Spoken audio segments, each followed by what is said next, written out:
ఈ రోజు మనం స్టాక్ మార్కెట్ బేసిక్స్ గురించి తెలుసుకుందాం. అసలు ఒక కంపెనీ ఎలా స్టార్ట్ అవుతుంది, అందులో షేర్ హోల్డర్స్ అంటే ఏంటి, ఐపీఓ అంటే ఏంటి, అండ్ స్టాక్ మార్కెట్ లో లిస్ట్ అయిన తర్వాత అసలు ట్రేడింగ్ అంటే ఏంటి, మనం ఎలా ఒక కంపెనీలో స్టాక్స్ ని ట్రేడ్ చేయొచ్చు, వీటితో పాటు ట్రేడింగ్ లో ఎన్ని రకాలు ఉంటాయి, and why swing trading better than other types of trading, swing trading నుండి ఒక ట్రేడర్ జర్నీ ఇన్వెస్టర్ జర్నీ వరకు ఎలా తీసుకెళ్లాలి, అలాగే మార్కెట్ లో ఎలాంటి ట్రేడింగ్ ప్లేయర్స్ ఉంటారో కూడా తెలుసుకుందాం. ఈ వీడియోని నేను అబ్సల్యూట్ బిగినర్స్ ని మైండ్ లో పెట్టుకొని చేస్తున్నాను.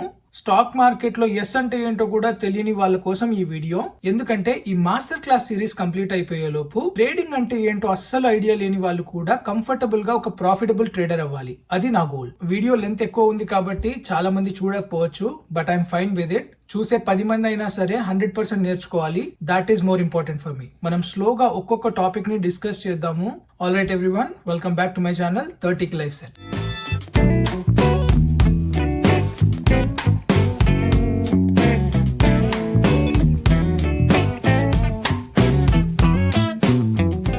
మీరు ట్రేడింగ్ ని సీరియస్ గా నేర్చుకోవాలనుకుంటే ఐ రికమెండ్ ప్లీజ్ ఒక సెపరేట్ బుక్ పెట్టుకోండి అండ్ నేను చెప్పబోయే ప్రతి కాన్సెప్ట్ లో కీ డీటెయిల్స్ ని రాసుకోండి. ఎందుకంటే ట్రేడింగ్ అన్నది ఒకసారి విని నేర్చుకునే కాన్సెప్ట్ కాదు. You have to keep learning and keep reviewing your concepts every single day. All right, అసలు స్టాక్ మార్కెట్ అంటే ఏంటో తెలుసుకోవాలంటే ముందు మనం ఒక కంపెనీ అంటే ఏంటి, అది ఎలా స్ట్రక్చర్ అయి ఉంటుంది, అండ్ స్టాక్ మార్కెట్ లో ఎలా ఒక కంపెనీ లిస్ట్ అయి ఉంటుందో తెలుసుకోవాలి. మనం బేసిక్స్ నుండి మొదలు పెడదాం. నేను నువ్వు ఇద్దరం కలిసి మనం ₹1,00,000 పెట్టి ఒక చాక్లెట్ ఫ్యాక్టరీ స్టార్ట్ చేసాం అనుకోండి. మనం ఇంట్లోనే చాక్లెట్స్ తయారు చేసి ఆ ₹1,00,000 10 లక్షలు చేసాం. అరే, ₹1,00,000 10 లక్షలు చేసాం అంటే మన చాక్లెట్ లో స్ట్రెంగ్త్ ఉంది, మనం డైరీ మిల్క్ కూడా కాంపిటీషన్ ఇవ్వచ్చు, we have to do something big అని డిసైడ్ అయ్యాం. అండ్ దెన్ మనం ఒక వెంచర్ క్యాపిటలిస్ట్ ని లేదా ఒక ఇన్వెస్ట్మెంట్ ఫర్మ్ ని అప్రోచ్ అయ్యాం. వాళ్ళు మన ప్రోడక్ట్, నెంబర్స్ అండ్ రిటర్న్స్ వీటన్నిటి బేసిస్ పైన మనకు ₹1,00,00,000 ఇవ్వడానికి తయారయ్యారు. ₹1,00,00,000 అయితే ఊరికే ఇవ్వరుగా, కాబట్టి మన కంపెనీలో కొంచెం వాటా వాళ్ళకి ఇవ్వాల్సి ఉంటుంది. ప్రస్తుతానికి మన కంపెనీలో నీది 50% అండ్ నాది 50%. ఇప్పుడు కొత్త ఇన్వెస్టర్ 1 crore ఇచ్చారు కాబట్టి మనం వాళ్ళకి ఒక 10% మన కంపెనీలో వాటా ఇస్తున్నాం. ₹1,00,00,000 మనం 10% ఇస్తున్నామంటే మన కంపెనీ 100% వాల్యూ 10 crores అన్నమాట. సో మన కరెంట్ కంపెనీ వాల్యుయేషన్ 10 crores. ఎక్కువ ఆలోచించకండి, జస్ట్ ఈ నెంబర్ ని మైండ్ లో పెట్టుకోండి. ఒక 2 years తర్వాత మనం ఆ ₹1,00,00,000 100 crores చేసాం and we established a profitable business. So మనం దీన్ని ఇంకా పెద్దగా చేయాలి, వరల్డ్ వైడ్ ఈ చాక్లెట్ ని తీసుకెళ్లాలని డిసైడ్ అయ్యి నెక్స్ట్ సెట్ ఆఫ్ ఇన్వెస్ట్మెంట్ కోసం venture capitalist or investment firm దగ్గరికి మళ్ళీ వెళ్ళాం. వాళ్లకు మన నెంబర్స్ బాగా నచ్చి మనకు 100 crores ఇవ్వడానికి తయారయ్యారు. దానికి బదులుగా మనం వాళ్ళకి 10% కంపెనీలో వాటా ఇస్తున్నాం. అంటే ఇప్పుడు కంపెనీ వాల్యుయేషన్ ఎంత అయినట్టు? 100 కోట్లు 10% అంటే కంపెనీ టోటల్ వాల్యుయేషన్ 1000 కోట్లని అర్థం. సో ఇప్పటికి మనం మన కంపెనీని 20% డైల్యూట్ చేసాం. నీ దగ్గర 40% ఉంది, నా దగ్గర 40% ఉంది. ఫస్ట్ వెంచర్ క్యాపిటలిస్ట్ దగ్గర 10% అండ్ ఇప్పుడు వచ్చిన వెంచర్ క్యాపిటలిస్ట్ దగ్గర 10%. కంపెనీ వాల్యుయేషన్ ఇప్పుడు 1000 కోట్లు. ఫస్ట్ ఇన్వెస్టర్ దగ్గర ఉన్న 10% ఇప్పుడు 100 కోట్లతో సమానం. పెట్టింది ₹1,00,00,000 అండ్ మనం ఆ ఇన్వెస్టర్ కి ఇచ్చిన రిటర్న్ 100 కోట్లు. అండ్ మన ఇద్దరం పెట్టింది స్టార్టింగ్ లో ₹1,00,000. మన దగ్గర ఇప్పుడు 80% ఉంది కాబట్టి అది 800 crores వాల్యూ అనమాట. సో బేసిక్ గా కంపెనీస్ ఇలా ఫార్మ్ అవుతాయి అండ్ షేర్ హోల్డర్స్ ఇక్కడ నుండి స్టార్ట్ అవుతారు. సో మన కంపెనీలో ఇప్పుడు మొత్తం 4 షేర్ హోల్డర్స్ ఉన్నారు. నువ్వు, నేను, first investor and second investor. Right, 1000 కోట్ల కంపెనీ అయిపోయింది కాబట్టి ఇప్పుడు మనం దీన్ని ఇంకాస్త ఎక్స్పాండ్ చేయడానికి ఇలా ఒకరు ఇద్దరు ఇన్వెస్టర్ల దగ్గర కాకుండా దీన్ని స్టాక్ మార్కెట్ లో లిస్ట్ చేయాలని డిసైడ్ అయ్యాం. సో బ్యాంక్స్ అండ్ ఇన్స్టిట్యూషన్స్ మన కంపెనీని స్టాక్ మార్కెట్ లో లిస్ట్ చేయడానికి దాని వాల్యూని 1000 crores గా డిసైడ్ చేశారు. Based on hour revenue, numbers, all this stuff. Each share value మనం ₹1,000 అనుకుంటే టోటల్ కంపెనీలో ఎన్ని షేర్స్ అవుతాయి?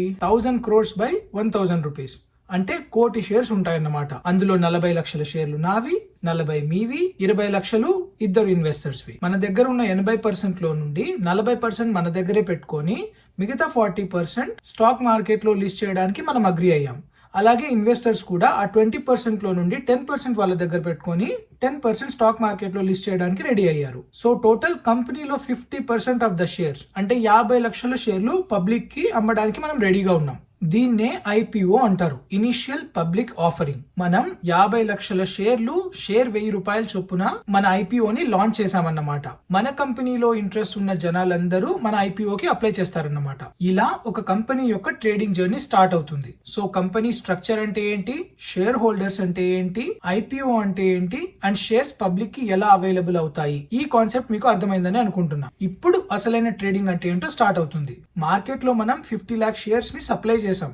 కానీ డిమాండ్ 50 lakhs కన్నా ఎక్కువ ఉంది. సో ఐపీఓ అలాట్మెంట్ రోజు మనం 50 లక్షల షేర్లని అప్లై చేసిన వాళ్ళకి డ్రా బేసిస్ పైన అలాట్ చేస్తాం. ఐపీఓ అలాట్మెంట్ రోజు ఒక వ్యక్తి 10 షేర్స్ కొన్నాడు అనుకోండి, 10 shares times 1000 rupees, 10,000 rupees. Market లో మన కంపెనీకి డిమాండ్ ఎక్కువ ఉండడం వల్ల ఇంకొక వ్యక్తి షేర్ కి 1000 రూపీస్ బదులు 1100 రూపీస్ ఇవ్వడానికి రెడీగా ఉన్నాడు. సో ఈ ఫస్ట్ పర్సన్ ఏం చేస్తాడు, నాకు 1000 రూపీస్ ప్రాఫిట్ ఏగా అని అమ్మడానికి రెడీ అవుతారు. సో పర్సన్ 1 షేర్స్ ని అమ్ముతున్నాడు, పర్సన్ 2 షేర్స్ ని కొంటున్నాడు. అండ్ ఇవి ఎక్కడ జరుగుతున్నాయి, స్టాక్ ఎక్స్చేంజ్ లో జరుగుతున్నాయి. దీన్నే ట్రేడింగ్ అంటారు. అండ్ ఈ ట్రేడింగ్ ఎక్కడ జరుగుతుంది, మనం up stocks, Zerodha, Dhan, grow ఇలాంటి ప్లాట్ఫామ్ లో ఒక అకౌంట్ ఓపెన్ చేసి ఒక డీమ్యాట్ అకౌంట్ ని క్రియేట్ చేసుకోవాల్సి ఉంటుంది. దాని తరువాత ఒక సింగిల్ క్లిక్ లో ఈ షేర్స్ ని అమ్మడం కొనడం చేయొచ్చు. సో ఇప్పుడు ట్రేడింగ్ అంటే ఒక బేసిక్ అండర్స్టాండింగ్ మీకు వచ్చేసి ఉంటుంది. బ్రోకరేజ్ అకౌంట్స్ అంటే ఏంటి, డీమ్యాట్ అకౌంట్ ఎలా ఓపెన్ చేసుకోవాలి, ఒక ట్రేడ్ ని ఎలా ప్లేస్ చేయాలి, ఎలా ఒక స్టాక్ ని అమ్మాలి కొనాలి, ఇవన్నీ మనం రాబోయే క్లాసెస్ లో డిస్కస్ చేద్దాం. దాని గురించి ఎక్కువ టెన్షన్ పడకండి. ఈ వీడియోలో జస్ట్ స్టాక్ మార్కెట్ బేసిక్స్ ని అర్థం చేసుకోవడానికి మాత్రమే ట్రై చేయండి. ప్రతి ఒక్క సింగిల్ కాన్సెప్ట్ ని నేను ఎక్స్ప్లెయిన్ చేస్తాను లైవ్ డెమోతో పాటు. ప్రస్తుతానికి మనం చిన్న యూట్యూబర్ కాబట్టి లైవ్ ఆప్షన్ ఇంకా ఎనేబుల్ అవ్వలేదు. ఒకసారి లైవ్ ఆప్షన్ ఎనేబుల్ అయిన తర్వాత లైవ్ సెషన్స్ కూడా స్టార్ట్ చేస్తాను. సో ఎవరికైనా ఏమైనా క్వశ్చన్స్ ఉన్నా లేకపోతే ఏమైనా హెల్ప్ కావాలన్నా I can guide them. All right, let's move on to types of trading. Basic గా ట్రేడింగ్ 3 రకాలు: day trading, swing trading and positional trading. Okay, day trading అంటే ఏంటి, మనం షేర్స్ ని 24 hours అమ్మడం కొనడం చేయలేం. ప్రతి కంట్రీ అండ్ ప్రతి ఎక్స్చేంజ్ కి మార్కెట్ అవర్స్ ఉంటాయి. ఇండియాలో మీరు ఒక కంపెనీ యొక్క షేర్స్ కొనాలంటే మార్కెట్ అవర్స్ 9:15 AM నుండి 3:30 PM వరకు. ఈ టైం పీరియడ్ లోనే మీరు షేర్స్ ని అమ్మడం కానీ కొనడం కానీ చేయాలి. ఎక్స్టెండెడ్ మార్కెట్ అవర్స్ ఉంటాయి, వాటి గురించి మనం తర్వాత డిస్కస్ చేద్దాం. మార్కెట్ ఓపెనింగ్ నుండి క్లోజింగ్ మధ్యలో షేర్స్ ని మనం కొనడం అమ్మడం చేసేయాలి. లెట్స్ సే మార్కెట్ ఓపెన్ అయినప్పుడు మనం 100 రూపాయలు పెట్టి ఒక షేర్ కొన్నాం. మార్కెట్ క్లోజ్ అయ్యేసరికి ఆ షేర్ 110 రూపీస్ అయింది అనుకోండి, మీరు ప్రాఫిట్ లో బుక్ చేసుకుంటారు. మార్కెట్ ఎండ్ అయ్యేసరికి అంటే 3:30 PM కి ఆ షేర్ వాల్యూ 90 రూపీస్ ఉంది అనుకోండి, మీరు లాస్ లో ఉన్నారు. అయినప్పటికీ మీరు ఆ షేర్ ని సేల్ చేసేయాలి. ప్రాఫిట్ ఉన్నా లాస్ ఉన్నా ఒకే రోజులో షేర్స్ ని అమ్మడం కొనడం చేస్తే దాన్ని డే ట్రేడింగ్ అంటారు. ఎందుకంటే ఒక డేలో కంప్లీట్ అవుతుంది కాబట్టి. Next, swing trading. షేర్స్ ని మనం ఈ రోజు కొంటే ఈ రోజు మార్కెట్ క్లోజ్ అయ్యే లోపు అమ్మాల్సిన అవసరం లేదు. వాటిని రేపైనా అమ్మొచ్చు, 10 days తర్వాత అమ్మొచ్చు, 1 month తర్వాత అమ్మొచ్చు. దీన్ని స్వింగ్ ట్రేడింగ్ అని ఎందుకు అంటామంటే మార్కెట్ ఎప్పుడు ఇలా స్ట్రైట్ డైరెక్షన్ లో అప్ సైడ్ కానీ డౌన్ సైడ్ కానీ మూవ్ అవ్వదు. Market moves in swings. ఎప్పుడైనా చార్ట్స్ ని గమనించారంటే ఇలా మార్కెట్ అన్నది అప్ అండ్ డౌన్ డైరెక్షన్ లో మూవ్ అవుతూ ఉంటుంది. దాన్నే స్వింగ్ అవ్వడం అంటారు. అలా స్వింగ్ లో దగ్గర మనం బై చేసి స్వింగ్ హై దగ్గర అమ్మేసాం అనుకోండి, that is nothing but swing trading. ఈ స్వింగ్ లో నుండి స్వింగ్ హై వరకు వెళ్ళడానికి ఒక రోజు పట్టొచ్చు, 1 week పట్టొచ్చు, లేదా 3-4 వారాలు పట్టొచ్చు. బట్ టిపికల్ గా స్వింగ్ ట్రేడర్స్ 6 వారాల కన్నా ఎక్కువ వెయిట్ చేయరు. అలా 6 weeks నుండి కొన్ని మంత్స్ అండ్ ఇయర్స్ వరకు వెయిట్ చేసే వాళ్ళని పొజిషనల్ ట్రేడర్స్ అంటారు. వీళ్ళు ఒక రకమైన ఇన్వెస్టర్స్ అనుకోండి. ఈ పొజిషనల్ ట్రేడర్స్ కంపెనీ వాల్యూస్ ని, కంపెనీ నెంబర్స్ ని వీటిని నమ్మి లాంగ్ టర్మ్ కోసం హోల్డ్ చేస్తారన్నమాట. ఇప్పుడు day trading and positional trading ని వదిలేసి మనం స్వింగ్ ట్రేడింగ్ పైన ఎందుకు ఫోకస్ చేస్తున్నామో తెలుసుకుందాం. Compare to day trading, swing trading అన్నది లో స్ట్రెస్ ట్రేడింగ్. డే ట్రేడింగ్ లో ఎంట్రీస్ అండ్ ఎగ్జిట్స్ చాలా షార్ప్ గా ఉండాలి. ప్రాఫిట్స్ వచ్చినా లాసెస్ వచ్చినా ఆ రోజులోనే ఎగ్జిట్ అయిపోవాల్సి ఉంటుంది అన్నమాట. It leads to a lot of stress. Unless మీకు చాలా ఎక్స్పర్టీస్ ఉండి బాగా ప్రొఫెషనల్ అయితే తప్ప డే ట్రేడింగ్ లోకి మీరు దిగకూడదు. చాలా మంది వాళ్ళ దగ్గర ఉన్న డబ్బులన్నీ ఒకే రోజులో లాస్ అవుతారు because of this day trading. అంత డేంజరస్ ఈ డే ట్రేడింగ్. దీనికన్నా డేంజరస్ ట్రేడింగ్ ఇంకోటి ఉంది, దాన్ని ఆప్షన్స్ ట్రేడింగ్ అంటారు. మెల్లమెల్లగా దాని గురించి కూడా తెలుసుకుందాం. Right, coming back to swing trading. ఒక ట్రేడ్ తీసుకోవాలా లేదా అని మనకు ఆలోచించుకోవడానికి చాలా టైం ఉంటుంది స్వింగ్ ట్రేడింగ్ లో. ఎక్కడ ఎంట్రీ తీసుకోవాలి, ఎక్కడ ఎగ్జిట్ అవ్వాలి, స్టాప్ లాస్ ఎక్కడ ప్లేస్ చేయాలి, వీటన్నిటిని మనం ముందే డిసైడ్ చేసుకుంటాం. డే ట్రేడింగ్ చేసే వాళ్ళు మోస్ట్లీ 24 గంటలు చార్ట్స్ చూస్తూ ఉండాలి, రేపటి కోసం ప్రిపేర్ అవుతూ ఉండాలి. వాటితో పాటు గ్లోబల్ న్యూస్ అండ్ డేటా పైన కూడా ఫోకస్ చేయాల్సి ఉంటుంది. అంత స్ట్రెస్ అవసరమా మనకు? ఎస్పెషల్లీ జాబ్ చేసే వాళ్ళు ఇంత స్ట్రెస్ తీసుకోగలరా? తీసుకోలేరు. కాబట్టే స్వింగ్ ట్రేడింగ్ ఒక బెస్ట్ ఆప్షన్. వీటితో పాటు నేర్చుకుంటున్న కాన్సెప్ట్స్ ని మనం రియల్ మనీ పెట్టకుండా ఎలా ట్రేడింగ్ ప్రాక్టీస్ చేయొచ్చో కూడా నేను మీకు నేర్పిస్తాను. But that's not today. ఇప్పుడు త్వరగా మనం పొజిషనల్ ట్రేడర్ గురించి కూడా తెలుసుకుందాం. Just in few lines. ప్రతి ఒక్కరి గోల్ ఏముండాలంటే స్వింగ్ ట్రేడింగ్ తో స్టార్ట్ చేసి పొజిషనల్ ట్రేడర్ ఆర్ ఇన్వెస్టర్స్ అవ్వాలి. స్వింగ్ ట్రేడింగ్ ద్వారా మనీ అండ్ నాలెడ్జ్ ని సంపాదించి కంపెనీ ఫండమెంటల్స్ ని ఎలా రీడ్ చేయాలి అండ్ మంచి కంపెనీస్ ని ఎలా ఐడెంటిఫై చేయాలో తెలుసుకొని ఒక పొజిషనల్ ట్రేడర్ ఆర్ ఇన్వెస్టర్ లాగా మారి ఫైనాన్షియల్లీ ఫ్రీ లైఫ్ ని లీడ్ చేయాల్సి ఉంటుంది. గత కొన్ని సంవత్సరాల వరకు I use to trade a lot, but ఒక పాయింట్ తర్వాత మనం ట్రేడింగ్ తగ్గించి ఇన్వెస్టింగ్ పైన ఎక్కువ ఫోకస్ చేయాల్సి ఉంటుంది. ఎందుకంటే క్యాపిటల్ అక్యుములేషన్ ఫేస్ నుండి క్యాపిటల్ ప్రిజర్వింగ్ ఫేస్ లోకి వెళ్తారు investors or positional traders. Trading can make you good money, but remember, investing is what makes you real wealth. Generational wealth తయారు చేస్తుంది ఇన్వెస్టింగ్. మనం స్టార్టింగ్ లో డిస్కస్ చేసిన ఎగ్జాంపుల్ గుర్తుందా?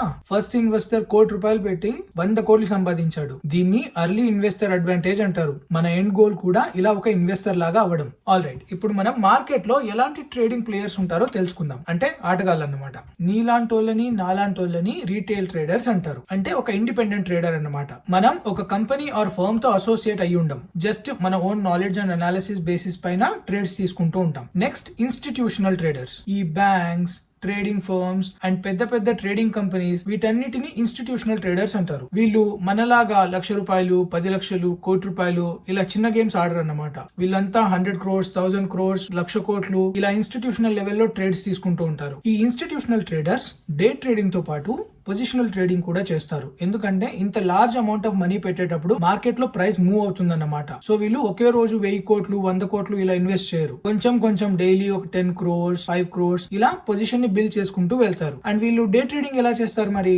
Using computers and algorithms. ఈ పెద్ద కంపెనీల దగ్గర చాలా డబ్బులు ఉంటాయి అబ్బా. వీళ్ళు ఏం చేస్తారంటే సాఫ్ట్వేర్ ఎంప్లాయీస్ ని హైర్ చేసుకొని కొన్ని ఆల్గారిథమ్స్ ని తయారు చేస్తారు. ఆ ఆల్గారిథమ్స్ హై ఫ్రీక్వెన్సీ ట్రేడ్స్ ని తీసుకుంటూ ఉంటాయి. అంటే within seconds, based on market condition and behaviour and price action analysis, ఫట్ అని కొన్ని సెకండ్స్ లోనే ట్రేడ్స్ తీసుకుంటూ ఉంటాయి. మనం డే ట్రేడింగ్ చేసేటప్పుడు ఇలాంటి హై ఫ్రీక్వెన్సీ ఆల్గారిథమిక్ ట్రేడర్స్ తో పోటీ పడుతున్నాం అన్నమాట. అవసరమా మనకు అంత స్ట్రెస్? అక్కర్లేదు. అందుకే ఐ లవ్ స్వింగ్ ట్రేడింగ్. అన్న ఇన్స్టిట్యూషనల్ ట్రేడర్స్ అంటున్నావు, ఫారిన్ ఇన్స్టిట్యూషనల్ ఇన్వెస్టర్స్ అంటున్నావు, హై ఫ్రీక్వెన్సీ ట్రేడ్స్, ఆల్గారిథమ్స్ అంటున్నావు. వీటన్నిటితో కంపీట్ చేసి ప్రాఫిటబుల్ ట్రేడర్ ఎలా అవుతామని మీకు ఒక డౌట్ రావచ్చు.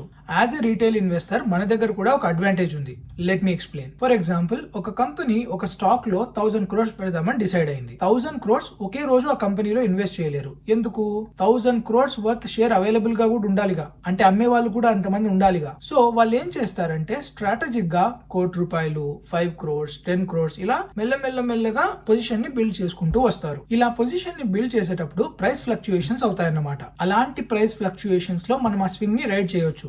అంటే వాళ్ళు ఈ రోజు 1000 crores పెట్టి నెక్స్ట్ 5 days, 10 days లో తీసేయలేరు. సో మనం స్వింగ్ లో దగ్గర ఎంట్రీ తీసుకొని మంచి ప్రాఫిట్స్ వచ్చిన తర్వాత ఇమ్మీడియట్ గా ఎగ్జిట్ అయిపోతాం. మనం వాళ్ళలాగా లాంగ్ టర్మ్ ప్లే చేయాల్సిన అవసరం లేదు. ఇది రీటైల్ ఇన్వెస్టర్స్ దగ్గర ఉన్న ఒక పెద్ద అడ్వాంటేజ్. సో ఎలాంటి మార్కెట్ ప్లేయర్స్ ఉంటారు అని మీకు ఒక బేసిక్ ఐడియా వచ్చి ఉంటుంది. ఒక ట్రేడ్ లో ఎంట్రీ తీసుకునేటప్పుడు మన దగ్గర 2 ఆప్షన్స్ ఉంటాయి. ఒకటి, షేర్స్ ని కొని ప్రాఫిట్ ఎర్న్ చేయడం. 2, షేర్స్ ని అమ్మి ప్రాఫిట్ ఎర్న్ చేయడం. Let me explain this in simple way. Buying long అంటే చాలా ఈజీ. షేర్ ₹100 అనుకోండి.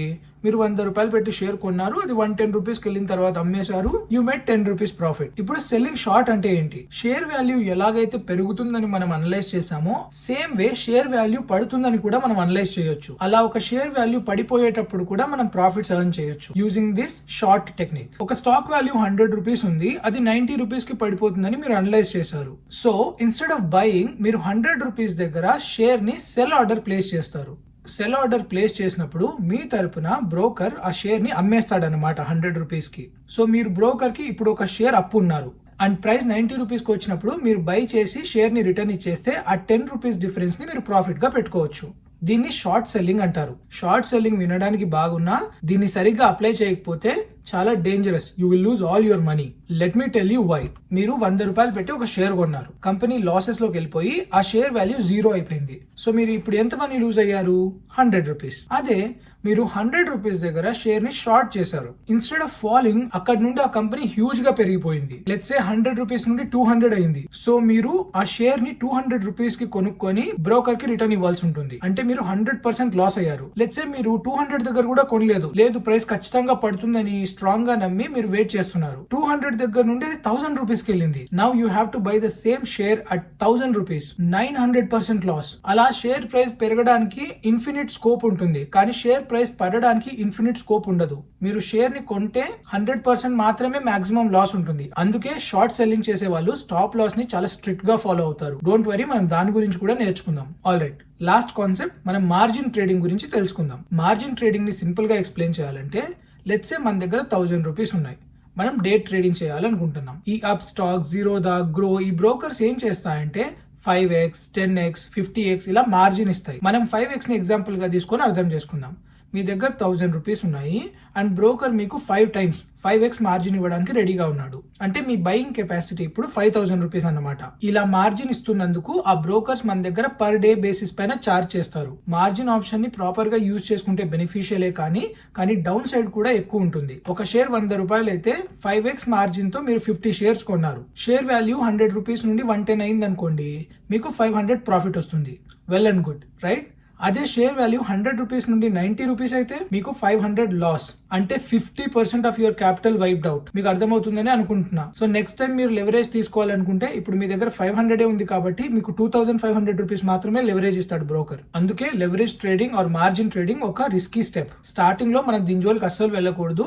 మన దగ్గర 1000 రూపాయలు ఉంటే మనం 1000 రూపాయలతోనే ట్రేడింగ్ చేద్దాం. మనం కాన్సెప్ట్స్ అన్ని స్ట్రాంగ్ గా నేర్చుకున్న తర్వాత అప్పుడు మార్జిన్ లెవరేజ్ ని యూజ్ చేద్దాం. ఆల్ రైట్ ఫ్రెండ్స్, ఈ వీడియో కింతే వీడియోలోని కంటెంట్ మీకు నచ్చిందని అనుకుంటున్నా. నచ్చితే ప్లీజ్ లైక్ చేసి ట్రేడింగ్ నేర్చుకోవాలనుకుంటున్న మీ ఫ్రెండ్స్ అండ్ ఫ్యామిలీ మెంబర్స్ తో ఈ వీడియో షేర్ చేయండి. See you in my next video. అప్పటిదాకా stay healthy, stay wealthy and stay disciplined.